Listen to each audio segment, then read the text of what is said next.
Today is Wednesday, October 22, 2025. I'm Pastor Michael, and this is Wilderness Wanderings. This archive edition is upon request from a listener. What follows is the original audio track from August 29, 2024. Our text comes from Philippians 3. He will transform our lowly bodies so that they will be like his glorious body. Verse 21. The gospel story sounds too good to be true. It's the story of sheep rescued from a dark and fearful wilderness by the strong arms of a fierce shepherd. It's the story of children released from prison, of demons unmasked. It's the story of fearful disciples in a storm-tossed boat, the storm stilled by the command of their master. It's the story of sick people healed, of blind people seeing.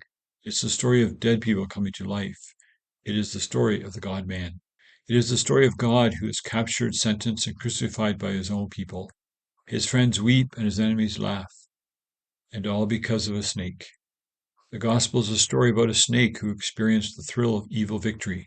I have won, he hissed. God lays in the grave. But as the sun rose over the horizon, chasing the darkness from the garden, the guards ran with it, and the unexpected happened. The story turned. There was one more chapter to be written.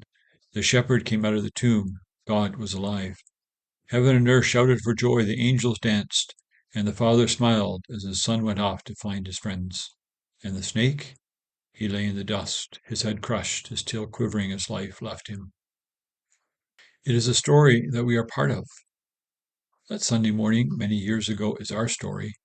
The resurrection is part of our Christian faith, its cornerstone. As we read the resurrection story, our hearts are stabbed with joy. We dance with angels as good triumphs over evil. We are glad our faith is not in vain. Christ arose. But this life and this present world is subject to sin. We seldom think of sin as vanity, but it is. Life is vanity when it has no meaning. If we do not know the meaning of life, why live? Why do anything at all? Most people don't like that question because it is too deep. It gets too close to the answer that life is not worth living, and there's no purpose to it. This is the haunting refrain of the book of Ecclesiastes. Vanity means emptiness, fluff, a fistful of wind, a pocket full of nothing. It means to pay the mortgage for all your working days and then to die. It means working hard and running fast and getting nowhere. Vanity is a political speech that means exactly nothing. Vanity is a hope that tomorrow will be different, that there is gold at the end of the rainbow. Vanity is wisdom and folly, hard work and laziness, laughter, seriousness, and everything, because everything leads nowhere. In this life, we struggle against this sin. We fight against sin in our own lives. We struggle against sin in the world. We push against greed and we bite our tongues to keep from lying. We stand up for the oppressed and give money to the poor. We seek to elect politicians who strive for justice. When our eyes fill with longing for another's toys, we turn away. But so often it feels like it's all in vain. The world does not get any better, and we don't seem to either. We cry out with Paul, "What a wretched person I am! Who will rescue me from this body that is subject to death, vanity?" But because of the resurrection, we can also answer with him, "Thanks be to God, who delivers me through Jesus Christ our Lord." That's all from Romans 7:24-25. The resurrection gives us something to hope for in the future.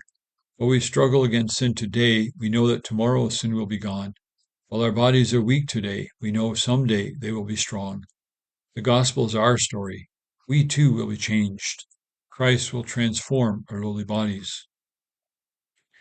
They will no longer be subject to disease or age or sin or vanity. Christ will transform our characters to be like his. We will have no more inclination for lying. Our eyes won't covet our neighbor's stuff. As surely as Christ opened the eyes of the blind and stilled the storms, he will transform us.